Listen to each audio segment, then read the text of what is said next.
Ciao a tutti e benvenuti in questo nuovo video. Oggi vediamo insieme come realizzare la graziosa sciarpina pensata per i nostri amici pelosetti a tema Natale che abbiamo già visto nelle slide di inizio video.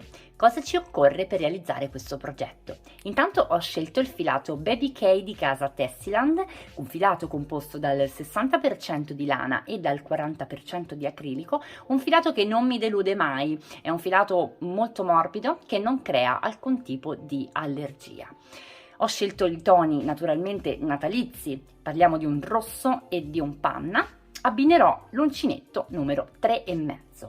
Ci occorrerà poi 1 metro per andare a misurare appunto la lunghezza effettiva della sciarpina, in quanto oggi vedremo una taglia media. I miei cagnolini pesano circa 10 kg l'uno e quindi andiamo a vedere una taglia media. Naturalmente andrete poi ad allungare la catenella iniziale per andare a creare una sciarpa un pochino più lunga. In questo caso vi consiglio appunto di prendere le misure del collo del vostro cane e aggiungere una ventina di centimetri. Dopodiché forbici naturalmente per andare a tagliare gli eccessi, marcapunti per renderci conto di dove siamo andati a creare la nostra asolina e ago da lana. Ci vediamo tra un istante per il procedimento.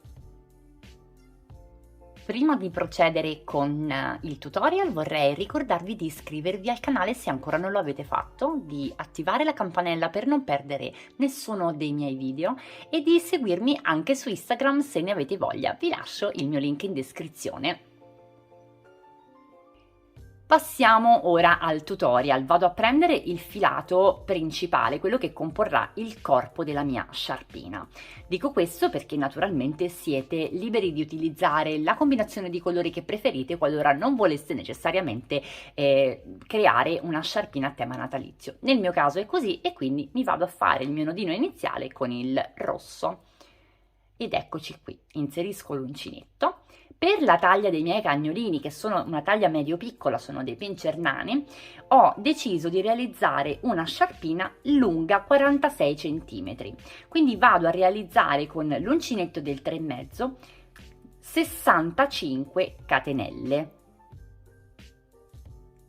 Ho realizzato le mie 65 catenelle che mi corrispondono a 45-46 cm, nello specifico 45, ma per la mia esigenza è più che accettabile. Questo progetto è un progetto molto semplice che non necessita di multiplo. Questo vuol dire che se voi doveste aver bisogno di una sciarpina più lunga o di una sciarpina più corta, vi basterà semplicemente accorciare o allungare la catenella iniziale. Mi raccomando, quando andiamo a misurare la catenella tendiamola sempre un pochino. Vi spiegherò il perché nei prossimi video. Andando avanti iniziamo a contare dall'uncinetto 20 catenelle. Avvicino un po' l'inquadratura, ho terminato la mia prima riga di ritorno appunto alto. Cosa faccio adesso? Classico modo, giriamo, facciamo 3 catenelle e voltiamo il lavoro, procedendo a realizzare un punto alto fino al marcapunti. Io faccio in maniera differente. Invece di realizzare le catenelle, quando devo eseguire un punto alto, io volto semplicemente la mia lavorazione ed eseguo un punto basso nella maglia immediatamente sottostante l'uncinetto ed un punto basso sopra il precedente, prendendo solamente la costina. Vedete, non prendo entrambe, ma prendo una costina, quella verso l'altra mano, e vado ad eseguire un secondo punto basso. In questo modo mi evito i piccoli buchettini che troviamo sempre all'inizio delle lavorazioni. Preferisco lavorare così, ma nulla vi vieta ad ogni nuova riga di utilizzare le classiche 3 catenelle per voltare il lavoro. Io eseguirò questo procedimento. Vado avanti con i miei punti alti, uno in ogni maglia, fino ad arrivare al marcapunti. Sono arrivata al mio marcapunti, volevo dirvi una cosa prima di andare avanti. Naturalmente, se avete bisogno di tenere il segno per essere sicure di non sbagliare, di creare appunto una estremità quanto più dritta possibile, potrete tranquillamente andare a marcarvi il vostro primo punto, che nel mio caso è questo. Così sarete sicure, senza dover contare le maglie, anche se consiglio sempre di contare le maglie, sarete sicure di andare a terminare esattamente dove è terminata la riga precedente. Andiamo avanti. Sono arrivata, come vedete, alla maglia marcata. Ok, eseguo una maglia alta, eccoci, tolgo il mio marcapunti e rimarco la maglia che ho appena eseguito, in modo da non perdere mai il segno. A questo punto ci troviamo la piccola asolina. Come ci andiamo a comportare? Invece di proseguire la lavorazione come ci verrebbe naturale, quindi andare a effettuare delle maglie alte su questa catenella, che è la catenella superiore che noi abbiamo, andiamo a switchare, quindi andiamo a portare in alto, incrociando, vedete? La catenella che abbiamo inferiore, ed è qui che andiamo ad eseguire le nostre maglie alte. Vi faccio rivedere. Non andiamo a creare le nostre maglie in questa parte di catenella, che è quella che verrebbe appunto più naturale, ma andremo in quella sotto. Per agevolarci un pochino il lavoro, passeremo semplicemente in avanti, passando in avanti, ci troveremo agibile la catenella che prima era inferiore. Andiamo ad eseguire per ogni catenella una maglia alta. Io la ho qui, una maglia alta. Andiamo avanti, 2 maglie alte, fino a ritrovarsi magicamente al punto di partenza. Ho terminato la realizzazione delle mie 20 maglie alte sopra le 20 catenelle che avevamo fatto all'inizio e che compongono la nostra asolina. Vedete come abbiamo creato questa asolina? A questo punto quello che dovremo fare è semplicemente prendere il filo sull'uncinetto. Ci siamo ritrovati già al punto di partenza, perché la prossima maglia, come vedete, è proprio la maglia marcata e andiamo proprio sulla maglia marcata ad eseguire il nostro punto alto, unendo in questa maniera l'asolina alla lavorazione. Togliamo il marker e rimarchiamo immediatamente il punto alto appena eseguito. Ok, una volta memorizzato questo passaggio, che verrà ripetuto per tutte le righe, non avrete assolutamente alcun tipo di problema. Proseguiamo la nostra lavorazione eseguendo una maglia alta per ogni maglia sottostante che ci troviamo appunto davanti e andiamo avanti fino alla fine. Naturalmente, se doveste avere un cane sensibilmente più grande dei miei, ad esempio un San Bernardo, un cane comunque un pochino più imponente, andrete ad allargare anche la dimensione dell'asolina, semplicemente mettendo il marcapunti non a 20 catenelle ma magari a 40, avendo comunque già progettato una lunghezza di sciarpa differente dalla mia. Ci vediamo alla fine della riga. Eccomi all'ultimo punto, vado a togliere il marker, eseguo il mio ultimo punto alto, volto il lavoro e vado ad eseguire la mia prima maglia bassa, seguita da una seconda sulla prima. Naturalmente, come ripeto, voi potrete continuare a fare le classiche 3 catenelle per voltare il lavoro qualora trovaste più comodità nel fare così.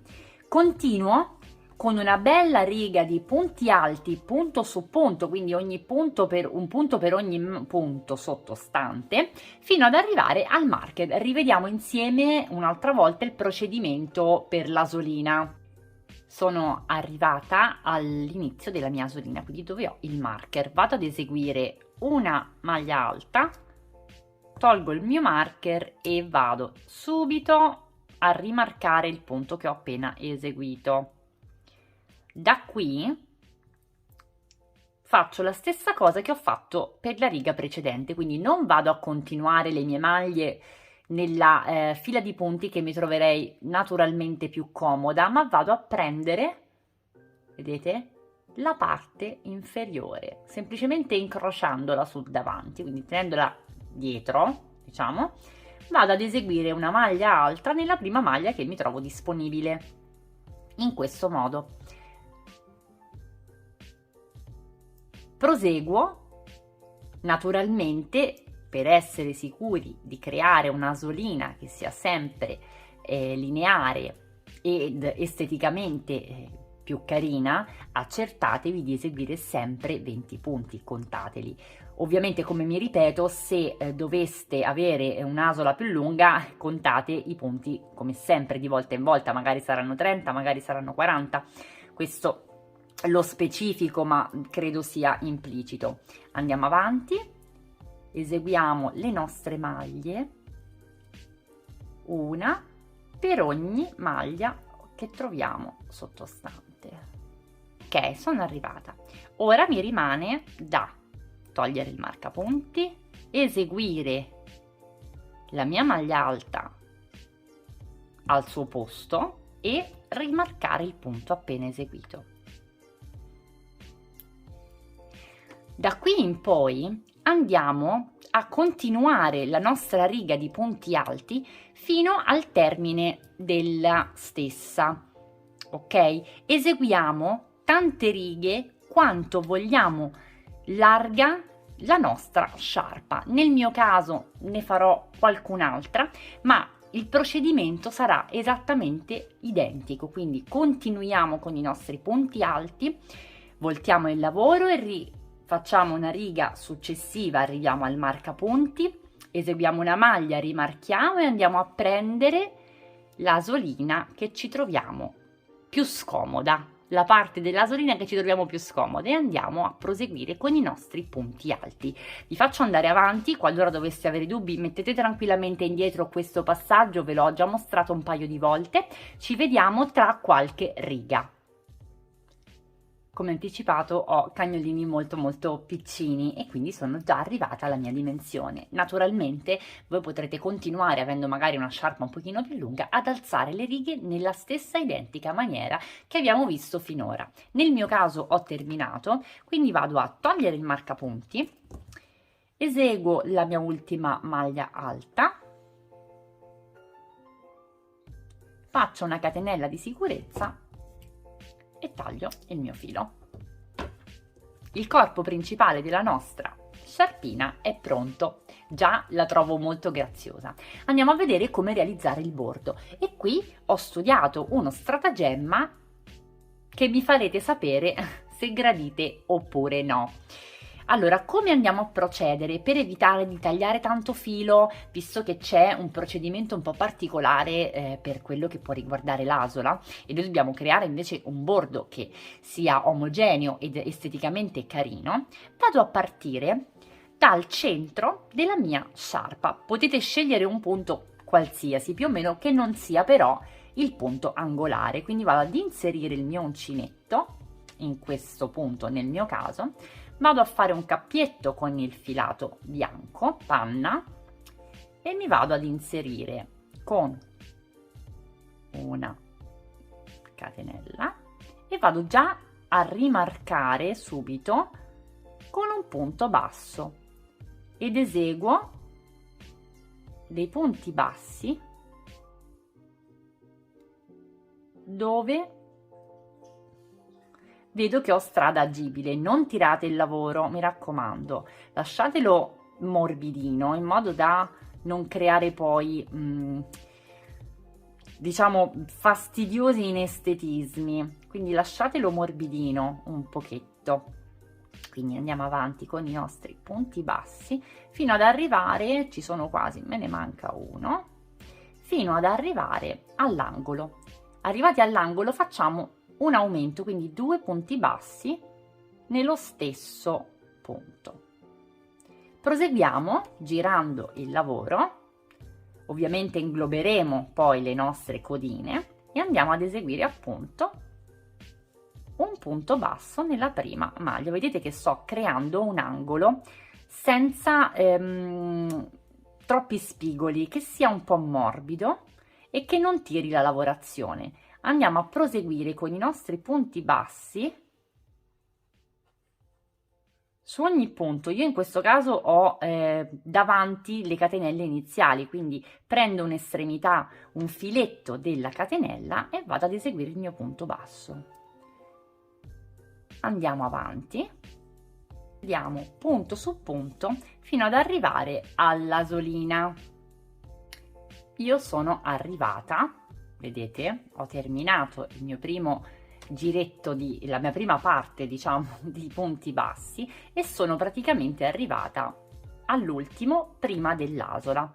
Vado a fare il mio punto basso e continuo esattamente come ho fatto finora, quindi vado ad eseguire il punto basso successivo nel primo punto che mi trovo nella parte di asola che mi trovo più scomoda, quindi non vado a continuare ma vado nella parte inferiore. Punto basso,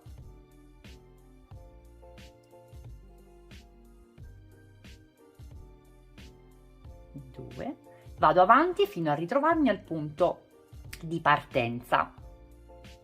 Ho percorso la mia asolina e sono arrivata al punto di partenza. In questo caso, come vedete, eccomi, io non andrò a tagliare il filo e continuare nella parte inferiore, ma andrò a svolgere un'operazione che mi faciliterà di molto questo tipo di bordatura. Dunque, intanto vi premetto, se voi voleste lasciare la vostra sciarpina con un giro di rifinitura di punto basso, come vedete ora, basterà giustamente in questo caso andare ad eseguire l'ultimo punto nel primo dell'asolina, poi catenella di sicurezza, tagliare il filo e ripetere la stessa identica operazione partendo dal lato opposto, quindi si arriva qui e si fa il giro. Io invece ho deciso di bordare questa sciarpina con una variante del punto gambero, quindi questo primo giro di punto basso mi serve per agganciarmi poi meglio al mio punto finale. Quindi come lo vado ad eseguire? Vado a eseguire il mio primo punto per chiudere il cerchio, ok? E in questo caso vado avanti, quindi riprendo la mia asolina, vado nel primo punto dell'asolina, sempre prendendo la parte inferiore, quindi non vado a tornare indietro, non torno indietro ora, ma mi vado a finire l'asolina, vado a fare il secondo giro sull'asola. Come lo faccio questo punto gambero variato? Inserisco il mio uncinetto, estraggo il filo come se fosse un punto basso, a questo punto roteo l'uncinetto di 360 gradi, ve lo faccio rivedere. Questa è la mia posizione, io a questo punto roteo l'uncinetto, prendo il filo di nuovo e vado a chiudere, e vado a chiudere tutto insieme.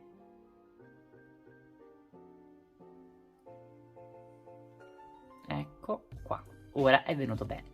Proseguo, vado nel successivo punto, roteo l'uncinetto di 360 gradi e vado a concludere il mio punto. Inizio del punto basso, roteo di 360 gradi e vado a chiudere. Proseguo questa lavorazione fino ad arrivare alla fine dell'asolina. Eccomi, vado avanti fino alla fine della riga. Sono arrivata al mio angolo. In questo caso mi comporterò normalmente, quindi non vado ad eseguire aumenti, vado semplicemente a lavorare i punti come si presentano, avendo già naturalmente eseguito i miei aumenti nel giro precedente, creando una curva. Vi faccio vedere solamente come iniziare l'altra parte in modo da non farvi trovare impreparati. Ok, io sono arrivata al termine della mia lavorazione in bianco, quindi ho di fatto metà della mia bordatura completata. Ora devo andare ad eseguire lo stesso identico procedimento nella parte inferiore, andando ad iniziare senza alcun taglio di filo dove mi sono interrotta. Quindi senza fare assolutamente nulla, vado ad inserire l'uncinetto nel successivo punto ed eseguo un punto basso, comincio da 0. L'unica accortezza che devo avere è quella di marcare il mio primo punto, così so perfettamente dove andare ad eseguire il mio ultimo punto gambero variante. Ok, quindi adesso vado avanti, eseguo il secondo, il terzo, se riesco a prendere la costina, il terzo, mi trovo nell'angolo e come precedentemente detto vado a fare un aumento, quindi 2 punti bassi nello stesso punto per creare un angolo non troppo spigoloso e proseguo la mia lavorazione. Punto basso per ogni punto sottostante, arrivo all'asola e faccio un giro di punto basso prendendo la parte inferiore. Il secondo giro lo inizio invece con la variante del punto gambero, quindi primo giro punto basso, secondo giro punto gambero e proseguo il mio punto gambero fino ad arrivare al mio marker. Ed ecco come si presenta il progettino terminato. Vedete questo punto com'è particolare nella sua semplicità, dà una rifinitura molto interessante a mio parere. Vedete l'asolina? Nel mio caso è più che sufficiente di questa dimensione. Andando ad allungare la catenella e ad allungare la solina otterrete lo stesso identico risultato senza sforzo, ma semplicemente avrete un capo più grande adatto ad un cagnolino, ad un gattino di dimensioni differenti dai miei in questo caso. Ovviamente la solina vi faccio vedere come va utilizzata. Andiamo ad inserire la nostra sciarpina ed ecco come si presenta. Fatemi sapere se questo video vi è piaciuto, se avete intenzione di replicare questo progetto. I miei cagnolini sono stati davvero molto contenti di indossarlo, come senz'altro avrete già avuto occasione di vedere. Vi ricordo di iscrivervi al canale, di mettermi un like a questo video, di commentare se vi è piaciuto, se avete bisogno di qualunque tipo di delucidazione. Vi ricordo anche di seguirmi su Instagram, ci vediamo prestissimo con un nuovo video.